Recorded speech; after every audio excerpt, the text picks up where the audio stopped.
दिल है ये खून क्या है रंग है तेरी तेरी आंख भी तो जंग है तो जंग है साथ भी करेगा जो मेरी तू इस जमीन पे कसम है रब पाक की जमीन तुझ पे रंग है आतिश भरी निगाह मेरी सीनों में रब पाक है।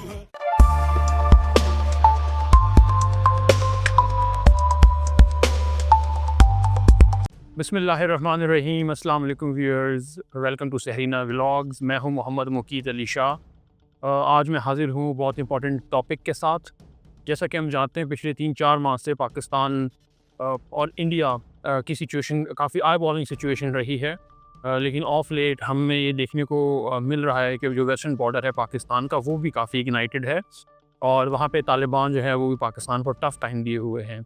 पाकिस्तान ने ऑन एंड ऑफ 2021 से लेके अब तक जो तालिबान हुकूमत है उनको बहुत ज़्यादा रिक्वेस्ट की थी कि वो जो टीटीपी और जो और तालिबान या अफगान बैक्ड मिलिशिया है जो कि पाकिस्तान में इंसर्जेंसी कंडक्ट करती हैं उनके ऊपर कंट्रोल किया जाए। बट अगेन हमें ये देखने को मिलता है कि कोई बहुत खातिर डेवलपमेंट नहीं होती है अफ़गानिस्तान की तरफ से, जिसकी वजह से ऑन एंड ऑफ जो टीटीपी है और तालिबान जो हैं वो पाकिस्तान की मिलिट्री के ऊपर और पाकिस्तान की सिविल इंफ्रास्ट्रक्चर के ऊपर on regular intervals attacks conduct करते हैं, जिससे बहुत ज़्यादा नुकसान मिलता है और डिस्टेबिलिटी पाकिस्तान में होती है, जिसकी वजह से जो एफडीआई है फॉरेन डायरेक्ट इन्वेस्टमेंट वो भी बहुत ज़्यादा इफ़ेक्ट होती है।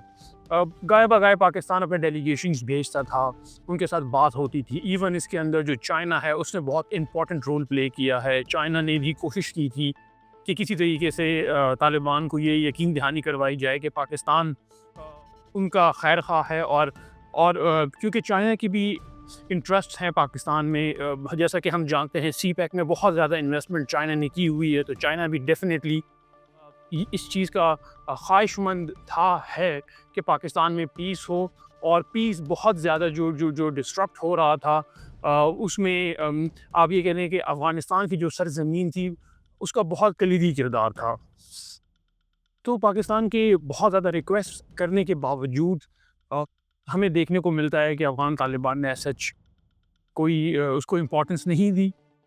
हो सकता है इनकी रिसोर्सेज उनके पास इतने ना हों और ये भी हो सकता है कि वो शायद पाकिस्तान को इस मामले में हेल्प आउट करना चाहते ही ना हो। टीटीपी के साथ उनकी खुद एक अच्छी अलैग को अच्छी अंडरस्टैंडिंग हो और ये 2 रीज़न्स हो सकती हैं, इसके अलावा कोई ऐसा रीज़न हो नहीं सकती है।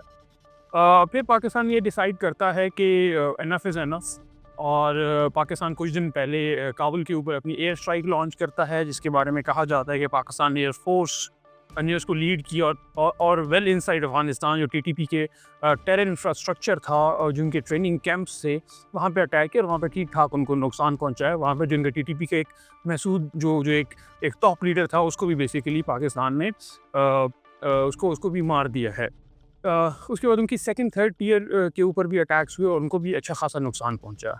उसके बाद हम देखते हैं कि कल रात जो अफ़गान तालिबान हैं वो ये अनाउंस करते हैं कि वो पाकिस्तान के ऊपर इंतकामी कार्रवाई शुरू कर रहे हैं और ऑल ऑफ सडन में देखने को मिलता है कि अफ़गानिस्तान जो तालिबान जो उनकी आर्मी है वो पाकिस्तान की जो बॉर्डर पोस्ट्स हैं पाकिस्तान आर्मी की और एफसी की एजेंसी से लेके नीचे आप बलूचिस्तान तक देखें तो वहाँ पे वो अटैक करते हैं। कुछ कहते हैं कि 29 जगहों पे अटैक किया, कुछ मुख्तलिफ आ रहा है इसके बारे में, लेकिन एक बहुत मैसिव लेवल पे उन्होंने और बड़ा वेल कोऑर्डिनेटेड अटैक उन्होंने पाकिस्तान के अगेंस्ट लॉन्च किया। इसमें शुरू में ऑब्वियसली संभलने का थोड़ा सा टाइम लगता है, पाकिस्तान मिलिट्री ने वो टाइम दिया और उसके बाद जब पाकिस्तान ने उस पर रिटेलिएट किया तो वो बहुत शानदार जो परफॉर्मेंस थी पाकिस्तान की। उसमें कहा जाता है कि ड्रोन्स ने भी पार्टिसिपेट किया और वेल इनसाइड अफगानिस्तान दोबारा जाके पाकिस्तान ने जो स्ट्राइक्स थी वो कंडक्ट की। पाकिस्तान की आर्टिलरी ने जो टैंक्स थे पाकिस्तान के लाइट वेट टैंक्स वो उसमें इन्वॉल्व थे। मोटर गन्स जो हैं जिनको कहा जाता है जो भी नई पाकिस्तान ने बनाई है ख़ुद वो उनका यूज़ किया गया और तकरीबन 200 से 300 जो अफ़गान तालिबान और टीटीपी के जो फ़ारिज हैं उनको बेसिकली हलाक किया गया। बहुत सारे तालिबान वीडियोज़ भी हैं जिसमें देखा जा सकता है कि वो अपने ज़ख्मी साथियों को या लाशों को छोड़ के भाग रहे हैं। उसके अलावा ये भी देखा जा सकता है कि उनकी जो कंपाउंड्स हैं, जो उनके बंकर्स हैं, वहाँ पे उनकी वर्दियाँ हैं, उनका असलहा पड़ा हुआ है और उसको छोड़ के वो लोग चले गए हैं, भाग गए हैं। और कहा जाता है कि पाकिस्तान के तकरीबन 20 से 30 जो फ़ौजी अफ़सरान और सोल्जर्स हैं वो शहीद हुए हैं और तकरीबन 15 से 20 ज़ख्मी हुए हैं। अभी तक इनके बारे में कोई ऑथेंटिकेशन से कहा नहीं जा सकता कि, लेकिन सोर्सेज़ ये क्लेम कर रही हैं। तो इट मीन्स कि पाकिस्तान ने बहुत मैसिव लेवल पे चीज़ें अचीव की हैं और तकरीबन 28 से 29 पोस्ट ऐसी हैं अफ़गानिस्तान की, जो कि अफ़गानिस्तान की ट्रूप्स ने जब वेकेट की तो पाकिस्तान मिलिट्री ने उसके ऊपर कब्ज़ा कर लिया और उसको अपने हिस्से उसको अभी तक फ़िलहाल अपने हिस्से में उसको रखा हुआ है, उसका कंट्रोल ख़ुद सँभाला हुआ है।